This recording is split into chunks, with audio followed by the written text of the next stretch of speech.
And okay, this is your part of your curriculum or course study or just okay, this is, and you do this rural working experience program, that also you are By next year. By next year. oh, next year you will do it. Okay, you have some practical courses with you are doing the part of that. Okay, okay, agriculture course yours is a professional course. And uh, this is a good opportunity that you are pursuing agriculture course in private college, because in Rajendra Nagar agriculture university there are very limited number of seats.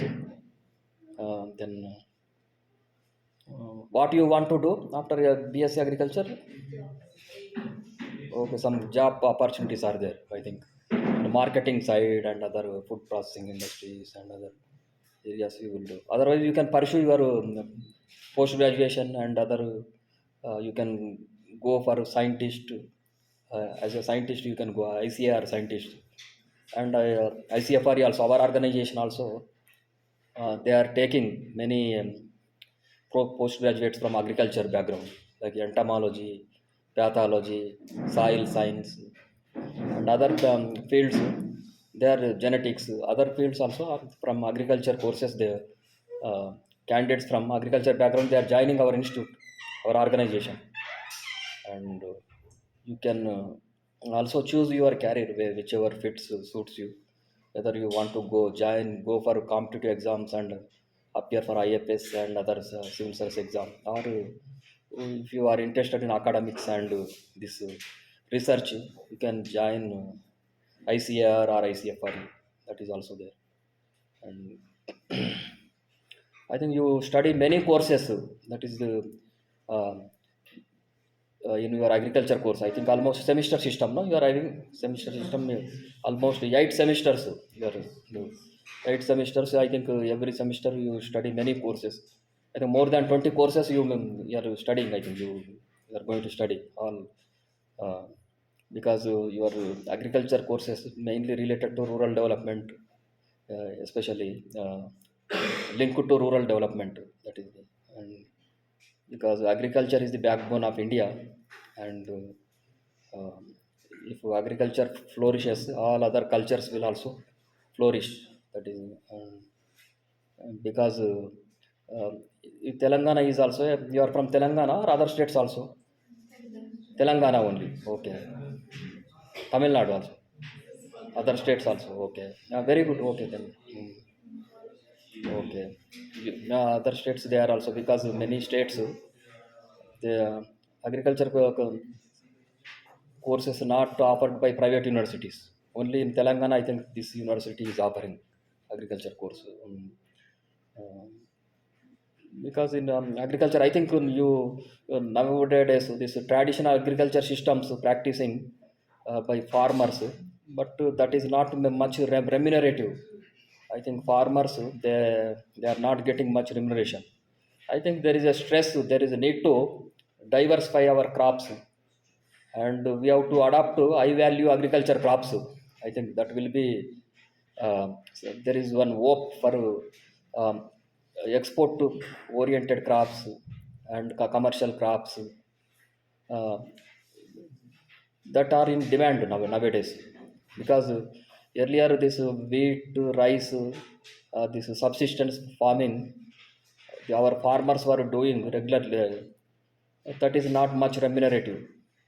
Now income levels of people are also increasing, and there is a demand for high value commodities also, agriculture commodities, because there is a lot of demand for this spices, because India, many spices are cultivated in India only. I think MDH masala, you must have heard about it.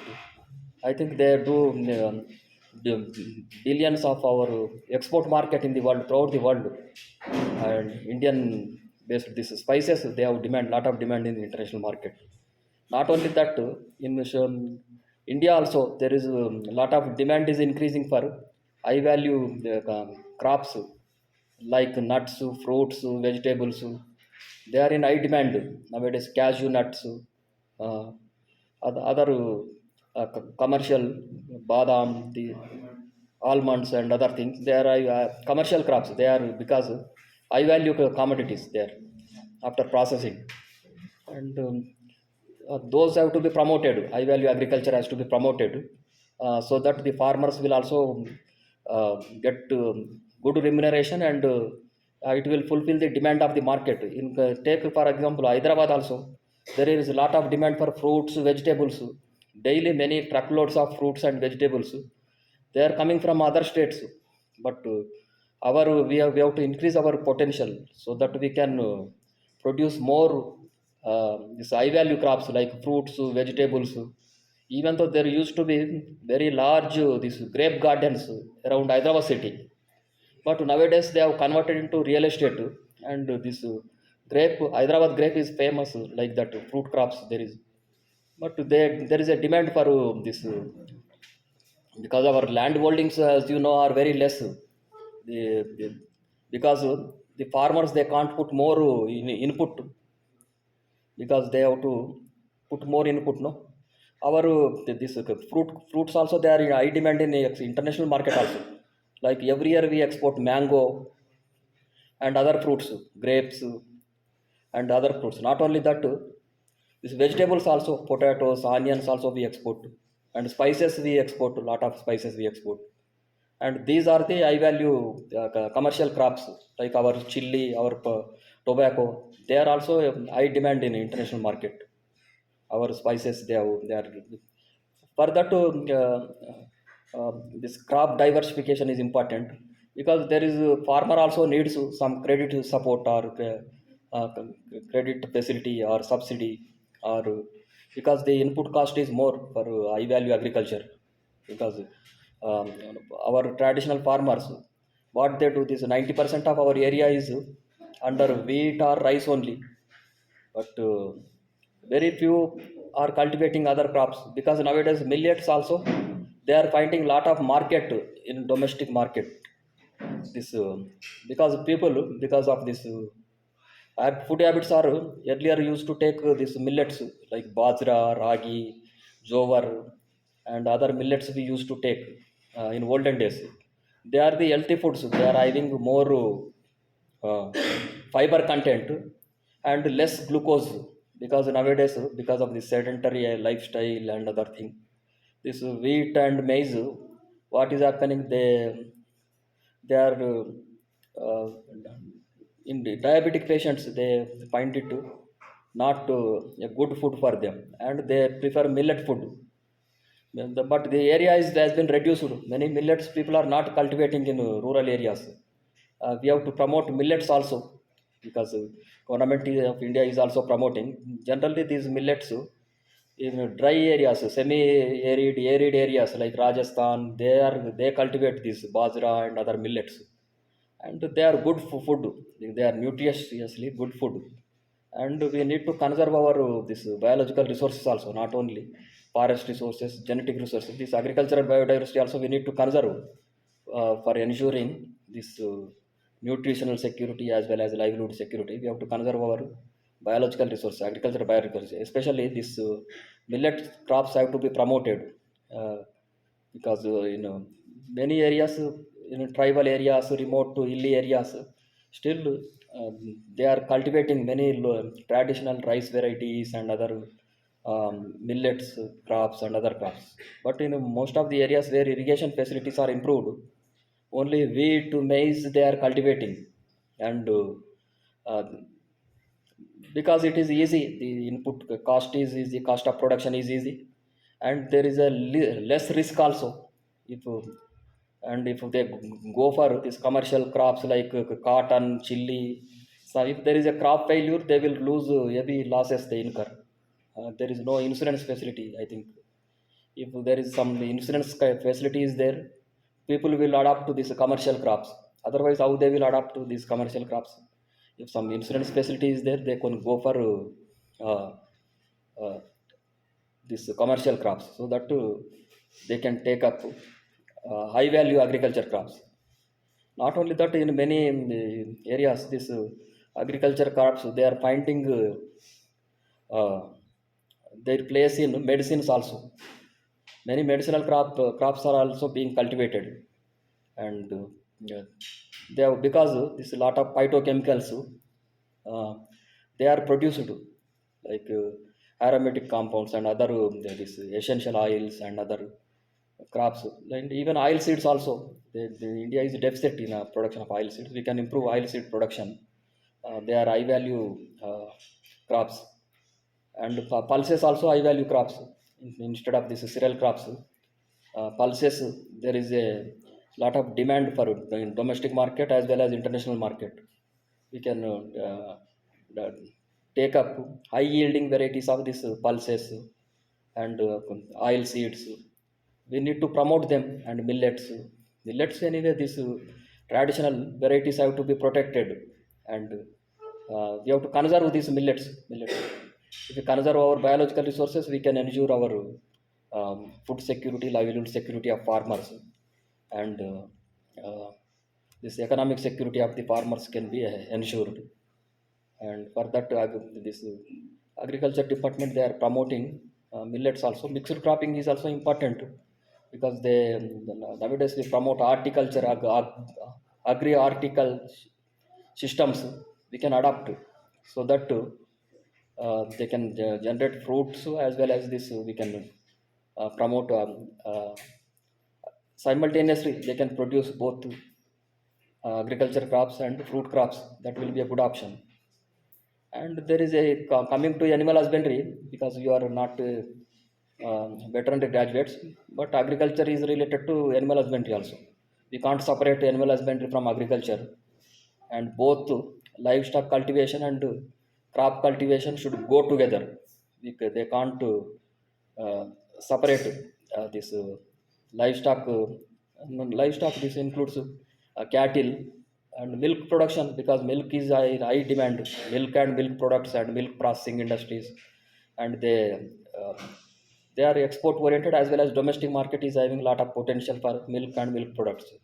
We have to promote dairy industry. Many cooperative societies, they are working in collection processing of milk and milk products, and they are the high value commodities for this high end customers they consume, and for that we need to promote.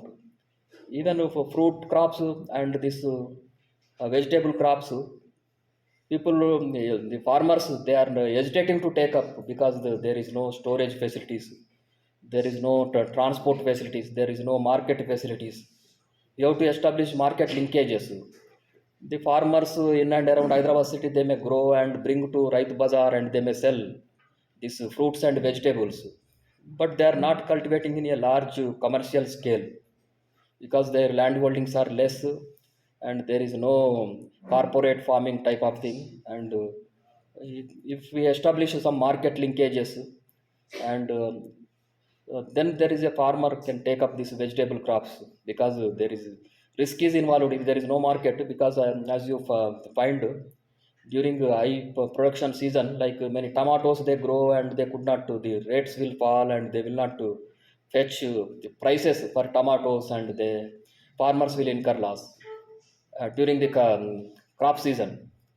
And when there is leans, because the demand will be there throughout the year for vegetables, fruits. But if we storage facilities very less even in district headquarters also, there is no cold storage facilities. We have to some entrepreneurs, some business people, they are coming forward to establish cold storage facilities in some of the areas, in some towns and cities, but they are not fulfilling the demand of the farmers, because there is a cold storage facility is there. Then we can motivate to farmers to take up this fruit to vegetable crop production, so that they can store. Because onions, if they produce, their rates will fall down below 10 rupees or 5 rupees per kg. Farmers may get some even to 2 rupees per kg they have to sell during season. But if cold storage facilities are there, sometimes the onion prices will go up to 100 rupees per kg. Then the farmer can benefit if this commercial or cooperative uh, this cold storage facilities, then in market yards, this agriculture market yards of agriculture department, if they promote cold storage facilities, then the farmers may take this commercial crops also. But the cooperative farming is also very less. Cooperative societies are there. In Telangana also, cooperative societies, cooperative banks are there, but they are on very not properly managed because some political uh, affiliation will be there. These cooperative societies and cooperative banks. The cooperative banks chairmen are politicians, and they they do not repay the loans, or sometimes they financially bankrupt the cooperative banks also. And that's why the farmers are not getting genuine farmers. They are not getting credit facility for taking up commercial crops or other crops. And if we improve this cooperative banks and cooperative system, then there is a uh, there will be improvement for they can establish this community cold storage facilities, community market facilities, and we can establish market linkages, and even this public private partnership also we can bring those some entrepreneurs. So they can invest in cold storage facilities. They can come into supply chain management, because this fast moving consumer goods, they are maintained by many retailers. They are under the this nowadays more Birla, Reliance. They are also coming to this supply chain of this commercial crops. Even they are selling fruits, vegetables also. If they invest in this kind of um, cold storage facilities and transport facilities, definitely that will benefit.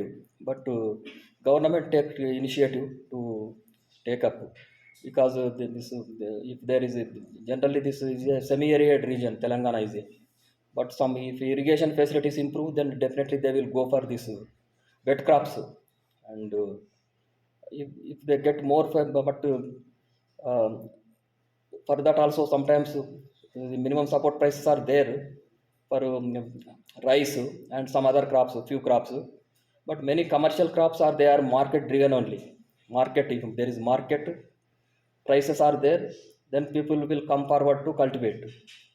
If there is no market demand, there definitely because if people's incomes are increasing, there will be demand for high value commercial commodities, and that will motivate to drive, that will be the driving force for farmers to take up commercial farmers. But that needs some subsidy or credit facility, and some institutional arrangement also should be there for marketing, some buyback arrangement. Otherwise this middlemen in the, because in our Indian agriculture system many middlemen are involved. Farmers, they don't very least uh, organized. In India farmers are very least organized. If they are organized, they can from their own society, they can establish their own storage facilities, they establish their own markets, and then they can command the market price. If they can fix their own price, that will be a good option. Otherwise for small farmers, they can't, they limited say in the in control of their market prices. If farmers in some developed countries, the farmers have, they have very good association, very good organization, they are very good, they are organized farming system is there. Even this farmers community, what crop they should grow, how much demand is there, they will forecast, and they go for cultivation of that crop only, and they don't sell until they get their price in the market. They have their own cold storage facilities. They grow potato, they grow onion, but they don't sell unless the cooperative society decides, farmer society, they fix the price and then only they will sell. Middlemen will not have any say, control on the market of agricultural produce. Only farmers can have control on the um, market of this agricultural produce. Then they can fix their own price. In India, it is not happening. If the farmers become organized, then they can command the control the market, agriculture market. Middlemen can be eliminated to the at least to the minimum possible. Otherwise, and they can regulate the supply chain, because the supply chain is regulated by many other corporates. like this Reliance and other people. They are controlling the market and supply chain of this agricultural commodities. And even this government also promoting, but they could not eliminate. They have brought to new farming laws, but that could not be. They could central government they could not implement the. They have withdrawn the new farming laws, and because the change will not come suddenly, because the middlemen are established since many years. If we can't remove the middlemen instantly, immediately, it will, because the farmers incomes have to grow, and slowly they can reduce the interference of middlemen. Suddenly we can't withdraw them. And all these things you will, you should have an idea. And you may be hired by some fertilizer company, some pesticide company, and some other agriculture food processing industry. And you will be interacting with farmers and this market people. And you you can uh, uh, influence the farmers. You can you can motivate farmers to take up this commercial farms. Anything? Uh, and you want me to speak about anything, and you want to ask me anything, because ours is a forest diversity research institute, and you are agriculture students. And I have spoken about this brief about this farming this farming sector issues in brief, in summary. But they have not your principal or dean, they have not given any subject or any topic to us. And but still you will have a nice interaction with our scientists, and you can get to visit our laboratories and our campus. And you can do botanization, and you can visit our research laboratories, interact with our scientists. They are working on various subjects like genetics, entomology, pathology, soil science, and other science. And they are uh, doing taking up research projects. And it is related subjects only, all are related subject. You can clarify your doubts. And they uh, if you want to ask me anything, I will tell. Otherwise, I will conclude. Our scientist will. మీకు ఇది మంచి opportunity sir. IAS చక్కగా అడగచ్చు ఏమన్నా, మీకు IAS అవ్వాలన్నా Okay. Government lead position అయినా మంచి ఉపయోగపడుతుంది సార్ ఎక్స్పీరియన్స్ అంతా. Okay. Then take it. Then you let you complete your graduation. Then you can come and interact afterwards. And okay. Thank you for coming. And I wish you.